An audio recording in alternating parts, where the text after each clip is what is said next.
Alhamdulillah wassalatu wassalamu ala Rasulillah wa ala alihi wa sahbihi wa man wala, amma ba'd. Tuan-tuan dan puan-puan rahimani wa rahimakumullah, syukur kita kepada Allah. Pagi ini adalah siri pengenalan bagi surah Maryam, yang mana alhamdulillah pada minggu yang sebelum ini kita telah selesai tadabbur surah An-Namli. Maka kita teruskan dengan siri tadabbur 20 minit kita, insya-Allah, yang mana pagi ini kita kenalan dengan surah Maryam. Baik, surah Maryam, untuk topik yang pertama, pengenalan surah. Surah ini kalau kita buka Al-Quran, ia merupakan surah yang ke-19. Surah Maryam, surah yang terletak selepas suratul Kahfi, iaitu surah yang ke-18. Maknanya sebelum jumpa surah Maryam, kita akan jumpa suratul Kahfi. Alhamdulillah, surah Al-Kahfi telah pun kita selesai tadabbur pada tahun-tahun yang sebelum ini. Kemudian setelah surah Maryam, kita akan jumpa dalam Al-Quran surah Taha, yang merupakan surah yang ke-20. Ini bermakna surah Maryam, surah yang berada di tengah-tengah antara suratul Kahfi dengan surah Taha. Dari sudut sejarah penurunan surah Maryam, para ulama mengatakan ia adalah surah yang ke-44 diturunkan oleh Allah kepada baginda Nabi sallallahu alaihi wasallam. Tetapi dari sudut susunan, ia berbeza dengan dari sudut penurunan. Dikatakan Allah menurunkan terlebih dahulu surah Fatir, baru Allah turunkan surah Maryam. Dan dikatakan selepas Allah turunkan surah Maryam, baru Allah menurunkan surah Taha. Dari sudut susunan, memang surah Taha selepas surah Maryam. Surah Maryam adalah surah yang diturunkan sebelum hijrah. Ia disebut dengan surah Makkiyah. Juzuk surah Maryam adalah juzuk yang ke-16. Juzuk 16, tuan-tuan dan puan-puan, ada 3 surah, iaitu suratul Kahfi sebahagian ayatnya, begitu juga dengan surah Maryam, keseluruhan ayat duduk dalam juzuk yang ke-16. Begitu juga dengan surah Taha, berada juga pada juzuk yang ke-16. Ayat ada 98, lebih sedikit daripada suratul Namli. Kalau suratul Namli, surah semut 93 ayat, surah ni ada 98 ayat. Kalau kita buka Quran, surah ini ada 8 khelayan bercetak. Ada 8 muka surat. Ia bermula pada muka surat 305 sehingga 312. Jumlah kalimah bagi kesemua ayat dalam surah Maryam terdiri dari 961 kalimah, manakala jumlah huruf ada lebih kurang 3,868 huruf. Topik yang kedua, kita nak bincang bagaimana surah ini boleh dapat namanya Maryam, dan apa yang dikatakan dengan Maryam itu. Maryam itu siapa? Surah ini dinamakan Maryam kerana memang dalam ayat surah ini ada menyebutkan tentang kisah Maryam alaihassalam dengan kisah anaknya Nabi Allah Isa alaihi salatu wassalam, bermula ayat 16 sampai 33. Okay, kita baca ayat yang pertama dalam surah Maryam yang ada menyebut kalimah Maryam pada ayat nombor 16.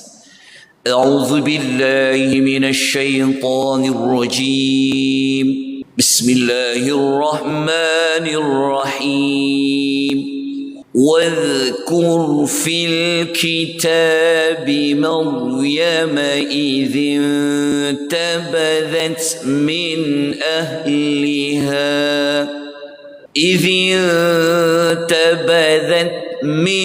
أهلها مكانا شرقيا. Okey, terjemahan ayat. Ayat ni tuan-tuan nampak ada kalimah Maryam pada ayat nombor 16. Jadi daripada kalimah inilah dinamakan surah itu surah Maryam, kerana ayatnya banyak cerita pasal Maryam. Terjemahan ayat, dan bacalah, ingatkanlah, sampaikanlah wahai Muhammad kisah Maryam dalam Al-Quran sampai hujung ayat.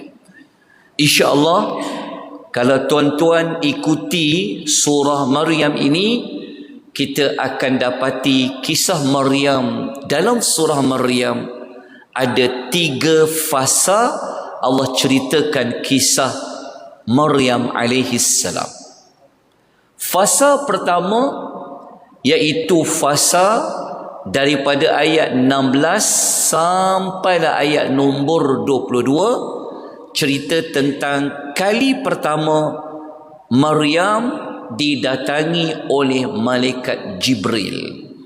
Ayat 16 sampai 22.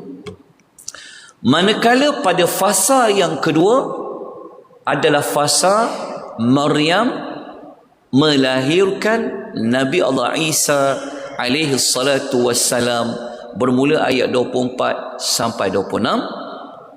Dan fasa yang ketiga, Maryam alaihi salam bawa balik anak yang dia lahirkan itu pulang ke kampungnya, bermula ayat 26 sampai 33.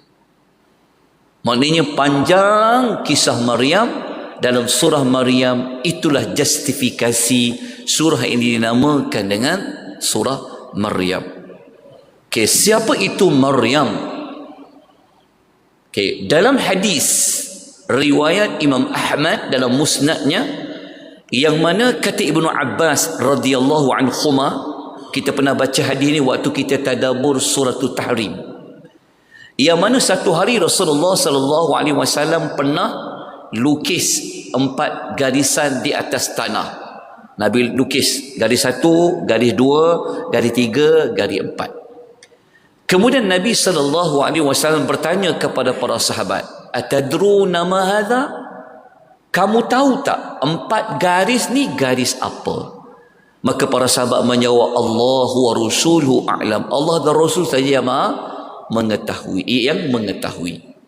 Maka jawab Nabi SAW, 4 garis itu, garis yang pertama adalah merujuk kepada sebaik-baik wanita ahli syurga, iaitu Khadijah binti Khuwailid. Itu garis pertama untuk penghuni syurga di kalangan wanita. Yang kedua adalah Fatimah bintu Muhammadin sallallahu alaihi wasallam, anak Nabi Fatimah radhiyallahu anha. Manakala garis yang ketiga Asiyah binti Muzahim, isteri kepada Fir'aun. Dan yang keempat adalah Maryam ibnatu Imran, Maryam binti Imran. Jadi surah Maryam yang kita nak tadabbur ni adalah kisah anak perempuan kepada Imran. Imran yang mana? Surah Ali Imran. Surah Ali Imran, surah nombor 3 tu, Imran tu adalah bapa kepada Maryam yang kita tadabbur surah Maryam. Okey, topik yang ketiga. Apakah objektif surah Maryam? Disebut maqsad surah. Maka disimpulkan 98 ayat surah Maryam fungsinya adalah untuk mensucikan Allah Subhanahu wa ta'ala daripada memiliki sebarang sekutu. Allah tidak mempunyai isteri, Allah tidak mempunyai anak, kerana Allah itu ialah satu-satunya pencipta, pengurnia anak dan juga yang berkuasa. Itulah fungsi surah Maryam. Jadi surah Maryam ni surah yang nak membersihkan Allah, menjauhkan Allah daripada kesyirikan. Okay. Contoh ayat dalam surah Maryam, kita akan jumpa 3 kali Allah Ta'ala ada menyebut secara jelas menafikan Allah daripada mempunyai anak ataupun sekutu. Tuan-tuan dan puan boleh tengok dekat ayat nombor 30, boleh juga tengok dekat ayat 35. Ini contoh ayat dia yang Allah mengatakan ma kana lillahi ayyattakhidha min walad subhanah. Tidak layak bagi Allah mempunyai anak, maha suci dia. Dan kali ketiga jumpa dekat ayat nombor 92 dekat penghujung surah Maryam. Allah mengatakan wa ma yanbaghi lirrahmani an yattakhidha walada. Tiadalah layak bagi Ar-Rahman itu mempunyai anak. Maka 3 ayat ini menguatkan lagi tujuan surah yang telah kita bincangkan. Okey, sebelum kita lanjutkan, surah Maryam keunikannya adalah surah yang paling banyak menyebut nama Allah Ar-Rahman. Jadi kalau sesiapa nak mengkaji tentang rahmat Allah, selain kaji surah Rahman, kajilah juga surah Maryam. Jadi kalau nak cari nama Allah Ar-Rahman, Ar-Rahman, Ar-Rahman, paling banyak ia berada di dalam surah Maryam. 16 kali di mana? Ini jawapannya. Nampak tak? Ayat 18, 26, 44, 45 sampailah 92, 93, 96. Okey, surah Maryam ni keunikan nombor 2 adalah surah yang paling banyak Allah menyebutkan tentang wahabun, telah menghadiahkan, telah mengurniakan. Dia panggil Al-Wahhab. Kan salah satu nama Allah adalah Al-Wahhabu. Jadi Allah menyebut tentang kewahabannya sebanyak 5 kali. Jadi kalau nak cari surah mana yang paling banyak menyebut tentang Allah mengurniakan, surah Maryam. Okey, 5 kali tu di mana? Yang pertama ayat nombor 5, yang kedua ayat 19, ketiga ayat 49, keempat ayat nombor 50, keenam ayat nombor 53. Baik, topik yang keempat, surah Maryam 98 ayat itu kita boleh bahagikan kepada beberapa segmen. Segmen pertama kita namakan ia sebagai pembuka bagi surah Maryam. Kita ambil ayat yang pertama, Allah buka dengan 5 huruf hijaiyah. Esok kita akan bincangkan. Manakala pada ayat 2 sampai 65, ini segmen kedua, adalah cerita tentang rahmat Allah kepada para nabi dan orang beriman. Boleh tengoklah ada kisah siapa.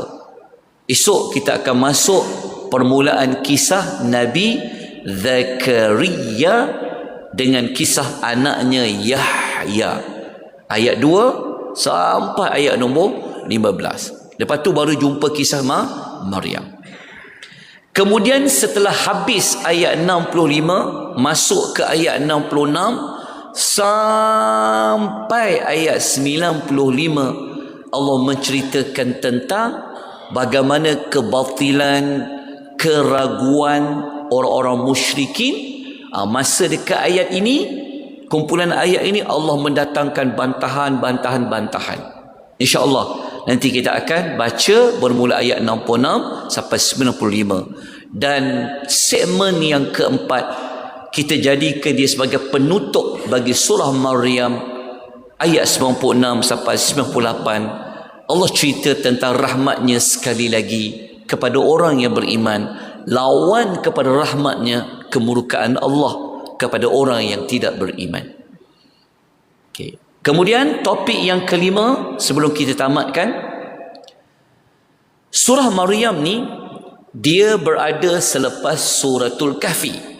Maknanya baca surah Kahfi baru jumpa surah Maryam. Al-Kahfi, alhamdulillah, kalau masuk malam Jumaat, pagi Jumaat, selalu dibaca Kahfi. Tapi kesian dekat surah Maryam.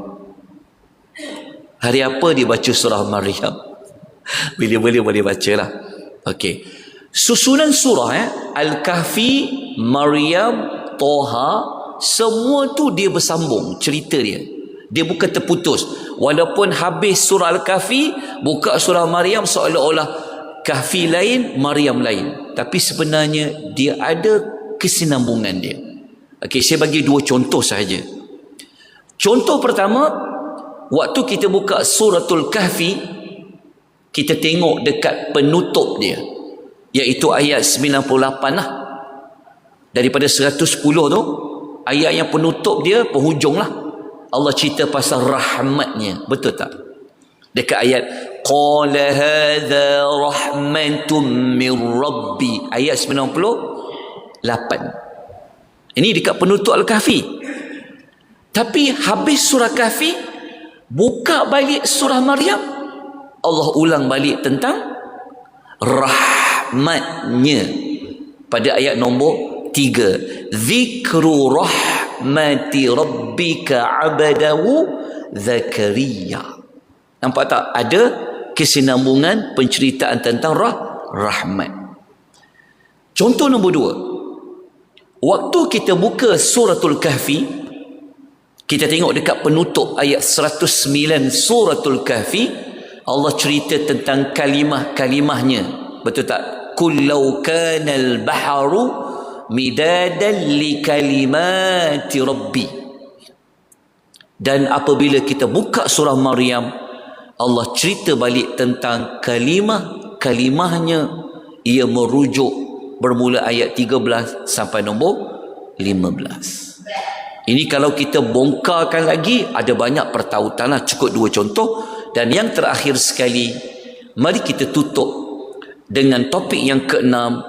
Kita tengok secara makro, kita akan dapati 98 ayat surah Maryam. Allah susun pembuka, penutup, ada kesinambungan dia. Okey, contoh yang pertama. Waktu kita baca ayat 2, pembuka surah Maryam cerita tentang rahmat Allah kepada individu yang khas. Siapa dia? Zakaria. Betul, ini pembuka lah, sebab dia masih lagi ayat awal, ayat nombor 2. Tapi nanti tak tahu bila lah, mungkin bulan 8, mungkin insya-Allah kita akan sampai ayat 96 surah Maryam. Allah ulang balik cerita tentang rahmat, tapi Allah sebut secara umum hamba-hamba Allah yang dapat rahmat. Boleh tengok dekat contoh ayat. Siapa dia? Innal ladzina amanu wa amilus salihat. Okey, contoh yang kedua, kita ambil ayat 7. Pembuka bagi surah Maryam, Allah bagi berita gembira kepada seorang hamba dia secara khusus, Siapa dia dapat berita gembira tu? Adalah Nabi Zakaria. Berita gembira apa? Dia dapat anak namanya Yahya, kan? Ya Zakaria, inna nubashiruka bi ghulamin ismuhu Yahya. Dan insya-Allah kalau kita sampai dekat ayat yang kedua terakhir surah Maryam, kita akan jumpa sekali lagi Allah tutup. Kalau Allah buka pasal berita gembira, Allah tutup surah Maryam, cerita berita gembira. Tapi untuk siapa? Allah sebut secara umum. Tengok contoh ayat dia. Fa innama yassarnahu bilisani litubashshira bihil muttaqin. Ini di antara contoh supaya kita apabila kita kaji Quran, kita akan dapati daripada susunan ayat, susunan surah, semuanya ada maklumat yang sempurna, kerana Al-Quran itu adalah dari Allah Subhanahu wa taala. InsyaAllah esok kita akan mulakan tadabbur ayat yang pertama, insyaAllah. Semoga dapat menghadirkan diri untuk kita teruskan dengan siri tadabbur Suratul Maryam. Kalau tak dapat hadirkan diri secara fizikal, tetap boleh melihat di TV Masjid At-Taqwa di YouTube. InsyaAllah akan ada secara langsung. Aqul qawli hadha wa astaghfirullahal azim wa billahi taufiq hidayah. Wassalamualaikum warahmatullahi wabarakatuh. Subhanakallahumma wa bihamdika asyhadu an la ilaha illa anta astaghfiruka wa atubu ilaik.